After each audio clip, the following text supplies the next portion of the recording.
दोस्तों नमस्कार। मुंबई एक ऐसा शहर है जहां पर आज भी सबसे ज्यादा वसूली होती है।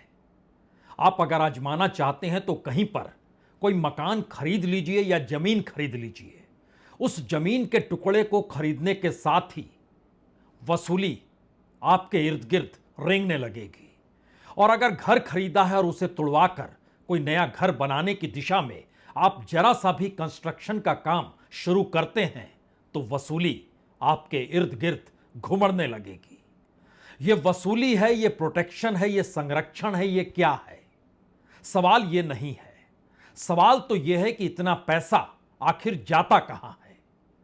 और इस दौर में जब कानून व्यवस्था का जिक्र सत्ता और सरकार करने से चूके नहीं, किसी हत्या के बाद हर पॉलिटिशियन की जुबान पर एक ही शब्द हो, कानून व्यवस्था की धज्जियां राज्य में उड़ रही है। और मुख्यमंत्री यह कहने से चूके नहीं कि जो भी दोषी है उसे बख्शा नहीं जाएगा, फांसी तक दिलवा देंगे। लेकिन इन दो लकीरों के बीच में उस बंबई वासी को चलना है जहां पर वसूली उसके इर्द गिर्द रेंगती चली जाती है। लेकिन इस वसूली को वसूलने में कौन लोग होते हैं, उन लोगों के पीछे कौन लोग होते हैं और उनके पीछे कौन सी सत्ता, कौन सी राजनीति काम कर रही होती है, मुंबई शहर को जानना है तो आज इससे समझ लीजिए। तब यह खेल धीरे धीरे खोला जा सकता है कि दरअसल बाबा सिद्दीकी की हत्या क्यों की गई। बाबा सिद्दीकी की हत्या क्या वाकई एक लंबे प्लानिंग के तहत की गई? बाबा सिद्दीकी की हत्या चुनाव से ऐन पहले क्या चुनाव को एक राजनीतिक मोड़ देने के लिए की गई? बाबा सिद्दीकी की हत्या के जरिए क्या जितनी बड़ी जमीन को लेकर माफिया मुंबई में काम कर रहा है वो वसूली पर निकला था? उस वसूली के पैसे की जरूरत क्या इस दौर में राजनीति को आन पड़ी है? ये तमाम सवाल एक झटके में आपके जहन में आ सकते हैं, लेकिन इसके समानांतर एक दूसरा सवाल भी रेंगना चाहिए। यह वही मुंबई शहर है जहां पर धारावी है, यह वही मुंबई शहर है जहां पर सबसे ज्यादा झोपड़पट्टी है, यह वही मुंबई शहर है जहां 2 जून की रोटी कमाकर आने वालों की तादाद इस देश में सबसे ज्यादा है आज की तारीख में। दिल्ली पिछड़ गया, बेंगलोर पिछड़ गया, हैदराबाद पिछड़ गया, हर शहर पिछड़ता चला गया, लेकिन मुंबई रुकी नहीं है, थमी नहीं है। यह अब भी अपने साथ लोगों को जोड़ते चली जाती है। एक पूरी कतार है इस देश के भीतर गरीबों की। राजनीतिक तौर पर वो प्यादे होते हैं या प्यादों से भी कम उनका आकलन किया जाए। और इस राजनीतिक परिस्थितियों के भीतर आज कानून व्यवस्था को टटोलने की कोशिश मत कीजिएगा। बाबा सिद्दीकी की हत्या की खबर कल रात की है और कल रात से लेकर अभी तक जो आरोपी थे उनकी संख्या बढ़ गई। इतना ही नहीं, उस बढ़ती हुई संख्या के भीतर लोग हिंदू और मुस्लिम भी खोजने लगे तो एक मुस्लिम शख्स का नाम भी आ गया। और जब हमारी टीम ने अपने तौर पर पता किया तो यह भी जानकारी मिली कि बांद्रा वेस्ट में जो घर है बाबा सिद्दीकी का और बांद्रा ईस्ट में जो दफ्तर है उनके बेटे जीशान सिद्दीकी का, वहां से वो रात में लौट रहे थे और उसी दौर में एक बच्चों का झुंड उनके इर्द गिर्द आया, बच्चे कहें या युवा कहें, जिन्होंने आग्रह किया कि आप हमारे साथ पटाखे नहीं फोड़िएगा। और पटाखों को फोड़ने के बीच ही पटाखे भी फूटे और गोलियां भी चली। वाई सिक्योरिटी मिली हुई है, पुलिस की गाड़ी कुछ आगे थी। इस दौर में 2 आरोपी भी पकड़ लिए गए, एक आरोपी फरार बताया गया, उसके बाद एक नए आरोपी का नाम जुड़ गया और यह भी कहा गया कि सिर्फ बाबा सिद्दीकी नहीं, जीशान सिद्दीकी भी निशाने पर थे।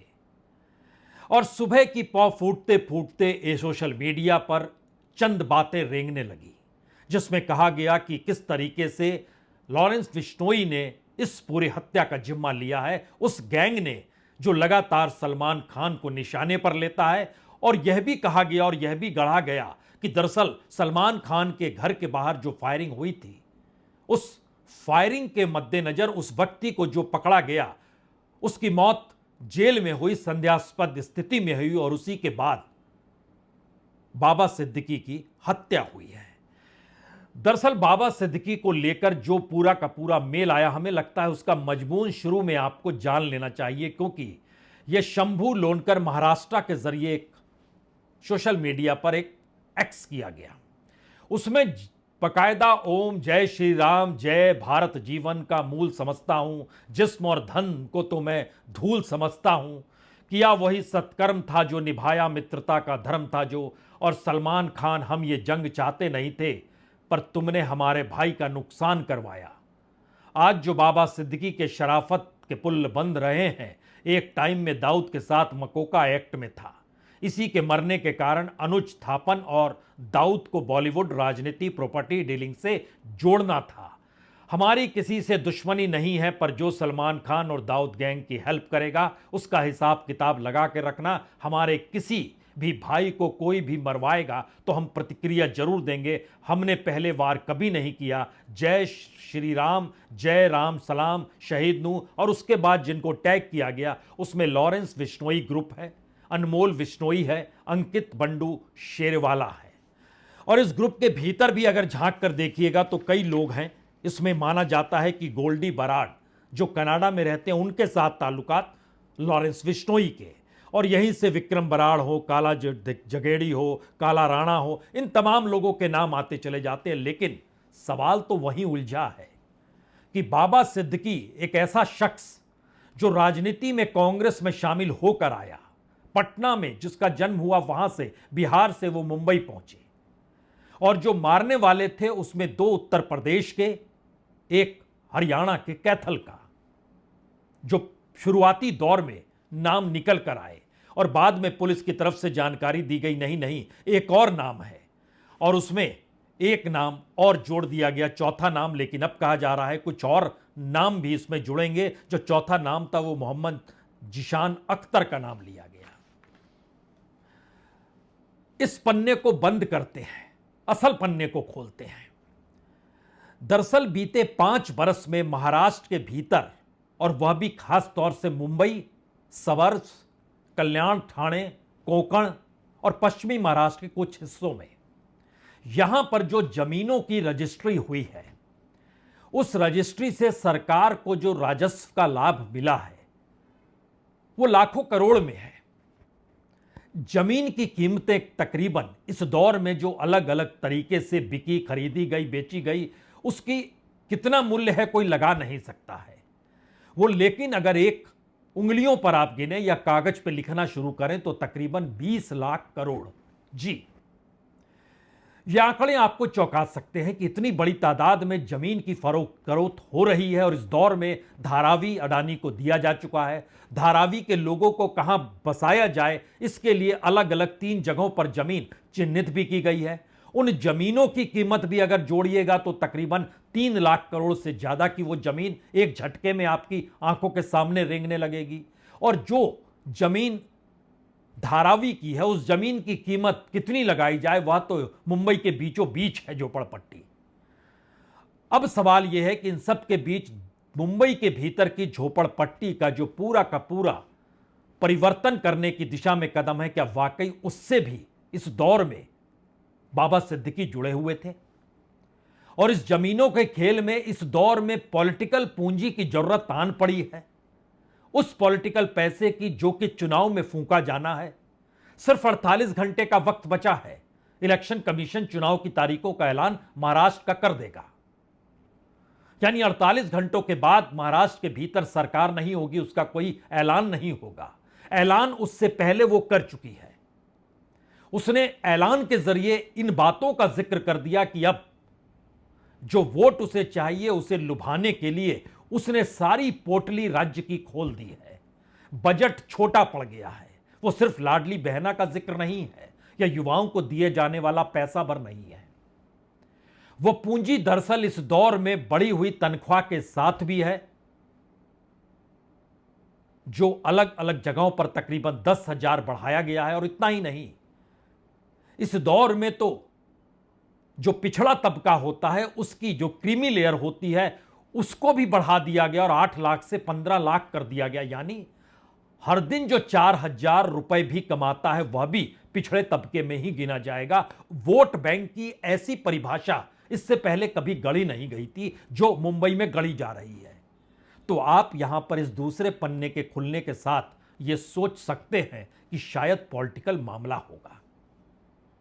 और पहले बार में जिक्र जो हो रहा है उसमें जब सुपारी देकर हत्या करवाने का जिक्र हो रहा है तो वहां पर भी यह सवाल होगा, इस देश के भीतर तो भरे पड़े हैं लोग, बहुत कम पैसे में किसी की भी हत्या कर सकते हैं। तो जो 2 बच्चे या 3 लड़के इस दौर में हत्या करने के लिए मुंबई पहुंचे, उसमें 2 मुंबई पहुंचे थे पुणे, बहराइच के गांव से, गांगर गांव है वहां से वो पहुंचे थे। उसमें एक धर्मराज था जिसको अरेस्ट कर लिया गया, वो कबाड़ का काम करता था। दूसरा शिवा था जो फरार है, वो कई साल पहले आया था पुणे के बीच में और उसने फिर धर्मराज कश्यप को बुला लिया था होली के समय। इन दोनों की मुलाकात सुपारी देने वाले ने गुरमैल सिंह से करवाई थी जो कि कैथल के रहने वाले हैं और इन पर आरोप पहले से है, एक हत्या का आरोप है। अपने दोस्त के भाई की हत्या कर दी थी जिस सुए से बर्फ को काटा जाता है, तोड़ा जाता है, उस सुए से हत्या कर दी गई थी और जेल हुई तो वहां पर कहा गया कि लॉरेंस गैंग के साथ इनकी मुलाकात हो गई। यहां पर एक और सवाल है, जिस तरीके से जय श्री राम कहने का जिक्र होता है, जिस तर्ज पर जिन बातों का जिक्र हो रहा है, उसमें हो सकता है आपके जहन में पुरानी मुंबई रेंगने लगी हो। आप सोच रहे हो एक दौर था जब दाऊद था, उसके खिलाफ छोटा राजन को खड़ा किया गया। छोटा राजन किनके लिए और किस रूप में, कैसे पॉलिटिकल तौर पे प्रभावित था, और दाऊद भी राजनीतिक तौर पर किस रूप में प्रभावित था, यह वोरा कमेटी की रिपोर्ट ने 1993 में ही बता दिया था। जो बाबरी मस्जिद विध्वंस के बाद जिस वोरा कमेटी की रिपोर्ट सामने आई तो उसमें बड़े बड़े पॉलिटिशियंस का नाम आया। ऐसा नहीं है कि वो पॉलिटिशियन अब नहीं है, अभी भी हैं और बहुत प्रभावी हैं। वोरा कमेटी की रिपोर्ट ने बहुत साफ तौर पर 2 बातों को इंगित किया था। एक तरफ पॉलिटिशियंस का वसूली करना और दूसरी तरफ मुंबई के भीतर अंडरवर्ल्ड का इसलिए होना क्योंकि वहां वसूली करने में आसानी होती है, पैसा बहुत तेजी से आता है और बहुत तेजी से वसूली भी हो सकती है और कोई थाने तक पहुंचता नहीं है। बहुत कम होते हैं जो थाने तक पहुंचते हो क्योंकि यह तो रोजमर्रा का जीवन हो चला है और उसमें अंडरवर्ल्ड के साथ भू माफिया, जमीन का माफिया, बिल्डर की लॉबी और इन परिस्थितियों के साथ चीजें आगे बढ़ती चली गई। पिछले 5 बरस के भीतर मुंबई के भीतर जितनी जमीनों की खरीद फरोख्त हुई और उसमें जो लॉबी काम कर रही थी, वो लॉबी क्या मौजूदा राजनीतिक सत्ता के करीब थी? कोई इंकार नहीं करेगा। मुंबई की गलियों में घूमकर देख लीजिए, पूछ लीजिए, बतला देंगे पॉलिटिशियन का नाम, उनके बच्चों का नाम। हां, ये वसूली करते थे, ये वसूली कर रहे हैं। इन्हीं को तो पैसा देना पड़ता है तभी तो बात आगे बढ़ती है, अन्यथा कुछ बचा ही नहीं है। तो एक झटके में इन 2 परिस्थितियों से निकलकर आप उस सतह पर आकर खड़े हो जाइए जहां पर जिसे कानून व्यवस्था बनानी है वही अगर वसूली में शामिल हो जाए और ये कॉरपोरेट से लेकर मंत्री तक की परिस्थितियों के बीच रेंगने लगे तो अगला सवाल यही होगा कि बाबा सिद्दीकी की हत्या हुई क्यों? और लॉरेंस डिसूजा ने जिन बातों का जिक्र किया है उस ग्रुप ने, क्या वाकई वही है या उसके पीछे का खेल कुछ और है जो राजनीति को प्रभावित करता है, बॉलीवुड को प्रभावित करता है और इन सब के बीच एक डर को पैदा करता है, एक ऐसा डर जिसके जरिए राजनीति को साधना आसान हो जाए। क्योंकि आपको संरक्षण अब अंडरवर्ल्ड से नहीं चाहिए, आपको माफिया से नहीं चाहिए, आपको हत्यारों से नहीं चाहिए, आपको सरकार से संरक्षण चाहिए। यानी राजधर्म की एक नई परिभाषा इस दौर में उभर कर सामने आ चुकी है। तो असल में मुंबई के भीतर की राजनीतिक हकीकत चुनाव से ऐन पहले बाबा सिद्दीकी की हत्या के साथ अगर जुड़ रही है तो यहां पर हमें लगता है कि जिन पर हत्या का आरोप है, धर्मराज कश्यप बहराइच के, शिवा बहराइच के, गुरमैल सिंह कैथल हरियाणा की, इन तीनों के परिवारों की बातों को सुन लीजिए। 2 की मां है और कैथल में गुरमैल सिंह की दादी है जो बता रही हैं। इनके परिवेश को इस रूप में देखिए कि ये किस जगह से कैसे इनकी परिवार की रिहाइश है रहते हैं, तब आप समझ पाएंगे इस देश के भीतर में वसूली करना कितना आसान है। हत्या के लिए सुपारी देकर हत्या करवाना किस परिस्थिति के साथ लोगों को कैसे जोड़ता है, और राजनीति इसमें ठहाका लगाकर क्यों यह कहती है कि यह कानून व्यवस्था का मामला है, जबकि कानून व्यवस्था उसी की हथेली के भीतर दबी हुई है। लेकिन सुनिए पहले 2 आरोपियों की मां की बात और 1 आरोपी की दादी की बात। भैया हम पहले से जानित नहीं रहा, पूना गे रहे, पूना में भंगाड़ के काम करते रहे, वही हम जानित रहा है। और बम्बई वाला भैया हम नहीं जानित रहा है कि बम्बई में का करते हैं, का नहीं करते हैं, का खाते हैं, का कमाते हैं, यूँ हमका नहीं पता रहा है। तो कब आया था घर, कब से? वो होली में हम चला गया, तब से नहीं आवा भैया। कबाड़ के काम करे हमसे बताई के ये रहे, अब वहाँ कुछ भी करे साहब, हमका का पता कोई कहाँ कहाँ पे काम करता था ये? पूना गए रहे हमसे बताई के। तो आपको कैसे जानकारी मिली? हमको सवेरे पुलिस आई है तब हम पूछी सी, तब हम जाना है। पता लग गया जी, मेरा भी तो मेरा कुछ नहीं लगता, मेरा कुछ नहीं लगता। कितने दिनों से नहीं है यहाँ पे काम में? उन्हें तो 3-4 दिन हो गए, उसका गई ना उसके फोन आंदे ना उसका कुछ आंदा। मन तो जी घर तबीयत दखल करा रखा, 10-11 साल हो गए।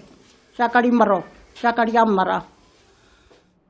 शिवा जो है कोविड से ऐन पहले 2019 में पुणे पहुंचा था, जहां वो कबाड़ के धंधे से जुड़ गया और पिछली होली में उसने धर्मराज को बुला लिया जो कि उसी के गांव का रहने वाला था। और इनका परिवार से कोई ताल्लुकात या पुराना कोई अपराध ऐसा कोई भी कहीं भी उत्तर प्रदेश की फाइल में या महाराष्ट्र की पुलिस थानों में कहीं दर्ज नहीं है। लेकिन महाराष्ट्र के थानों में और उत्तर प्रदेश के थानों में महाराष्ट्र से जुड़े पॉलिटिशियंस जो मौजूदा वक्त में चुने हुए हैं 288, उसमें से तकरीबन 156 के खिलाफ मामले दर्ज जरूर हैं। यानी एक सवाल आपके जहन में तुरंत अब आ जाना चाहिए, जिन्होंने हत्या की उनकी कोई फाइल नहीं है, लेकिन जो कानून बनाते हैं उनकी फाइल मौजूद है थानों में। और इसके बाद दूसरी परिस्थिति, इस दौर में महाराष्ट्र के चुनाव का सच यह है, खास तौर से उद्धव ठाकरे की सरकार जाने के बाद और एकनाथ शिंदे की सरकार बनने के बाद जितनी बड़ी तादाद में बीते 3.5 सालों में पैसा महाराष्ट्र के भीतर लगाया गया है, उतना पैसा उससे पहले जब देवेंद्र फडणवीस मुख्यमंत्री 5 साल तक रहे थे तब भी इतना पैसा नहीं लगा था। और अगर मुंबई के लोगों की बात करें तो उगाही के तौर पर, वसूली के तौर पर, जमीन के तौर पर, कंस्ट्रक्शन के तौर पर, जमीनों के हेर फेर के तौर पर और रजिस्ट्री के तौर पर भी इतने राजस्व का लाभ उस 5 साल में नहीं हुआ था जो बीते 3.5 साल में हो गया है। यानी पैसे पर कब्जा करने की एक अनूठी राजनीति क्या इस दौर में सत्ता के जरिए चल रही है, और वो सत्ता ना छिने या वो सत्ता छिन जाए, यह एक टकराव की ऐसी परिस्थिति है जिसमें निशाने पर क्या बाबा सिद्दीकी को लिया गया। यह सब कुछ सरल मामला है। यहां पर यह भी समझना होगा, गुजरात के बारामती जेल में लॉरेंस बिश्नोई बंद है और यह जानकारी बार बार निकल कर आई जब सलमान के घर के बाहर फायरिंग भी हुई,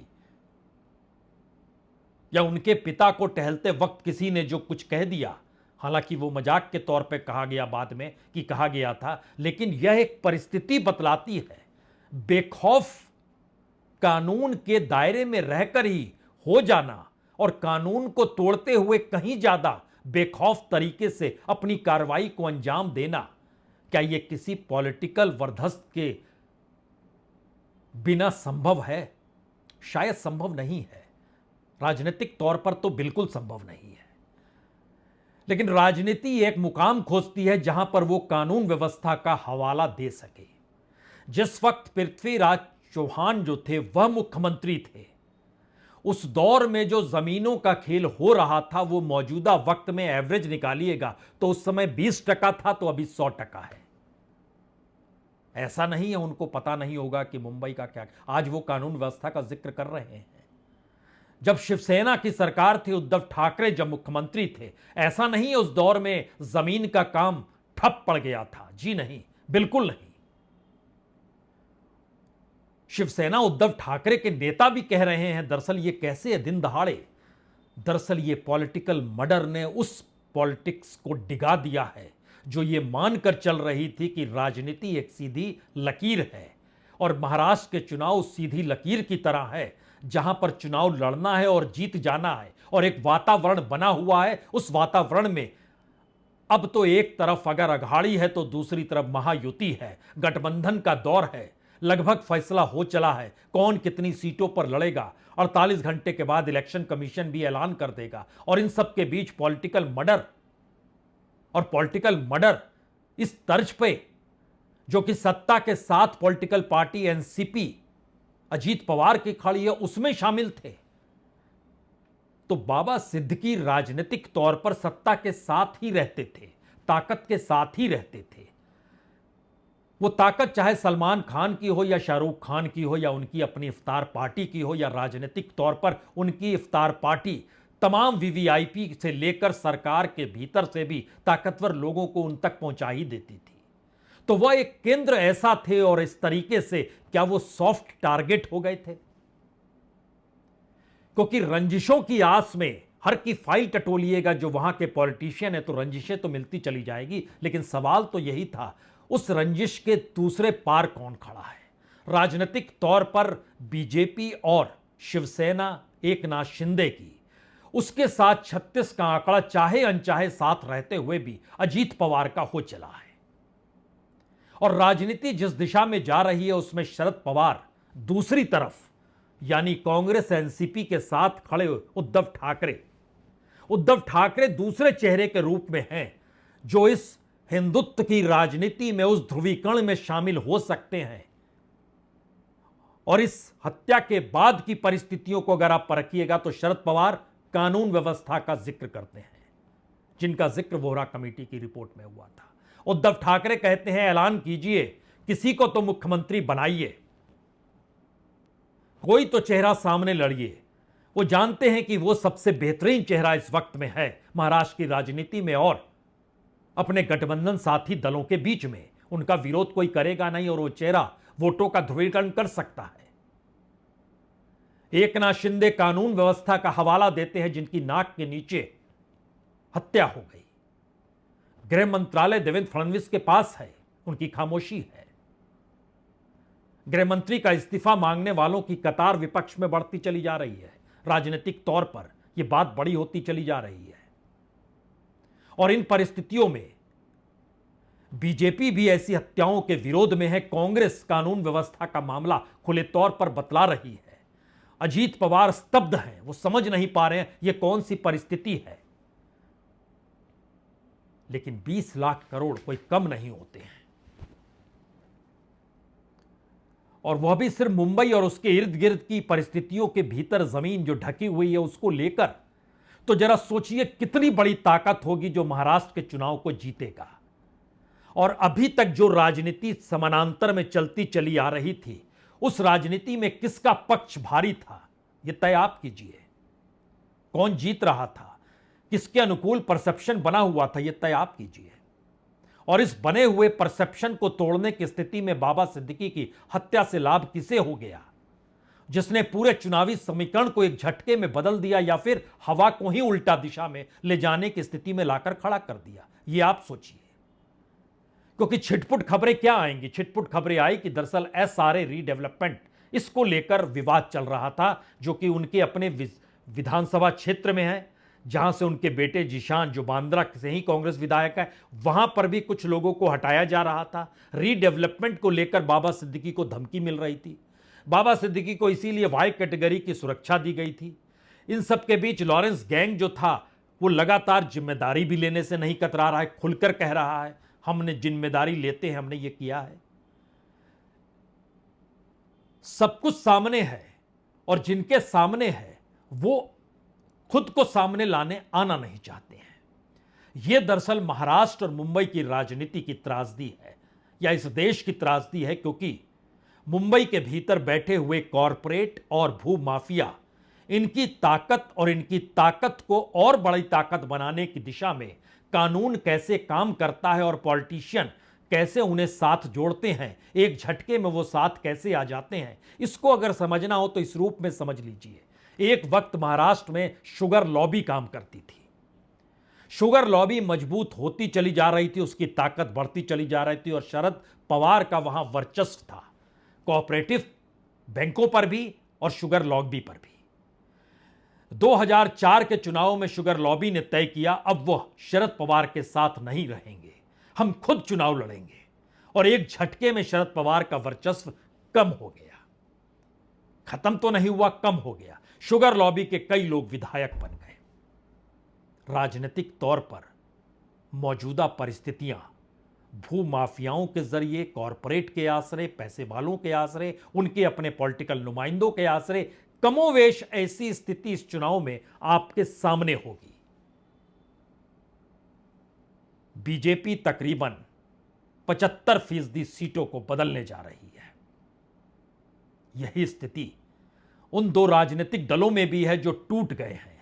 कांग्रेस भी लगभग 60% लोगों को बदलेगी जिनको पिछली बार उसने टिकट दिया था, और एनसीपी और शिवसेना का हमने आपको बता दिया। और राजनीतिक महत्ता उन्हीं की है जिनकी अपनी क्षेत्रों में जमीन पर कब्जे की राजनीति और रणनीति काम करती, और जो कानून के साथ मिलकर कानून से खिलवाड़ करते हुए पैसे की ताकत को बड़ा कर सकते हैं। उस सब के बीच एक हत्या हुई है।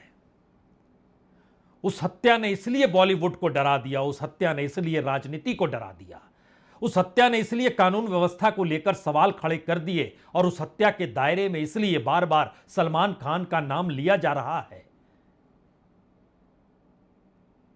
जो विश्नोई गैंग, जो लॉरेंस गैंग का जिक्र कर रहे हैं उसके जरिए, क्योंकि ये सारे पर्दे हैं, ऐसे पर्दे हैं जिन पर्दों के आश्रय आप उस अपराध को ना पकड़ पाए जिसने राजनीति को ही एक क्रिमिनल फिलॉसफी में तब्दील कर दिया है। कोई निकल कर आएगा, कोई इसे छू सकता है, और नहीं छू सकता है तो फिर मान लीजिए अदालत में पेशी, उसके बाद डायरी का तैयार होना, जांच का आगे बढ़ना, आरोपियों का जेल जाना, और फिर एक वक्त के बाद चीजें जस की तस उसी पटरी पर लौट आना, क्योंकि तब तक ये 20 लाख करोड़ 40 लाख करोड़ में तब्दील हो चुके होंगे, क्योंकि यह मुंबई है। बहुत बहुत शुक्रिया, बहुत बहुत शुक्रिया।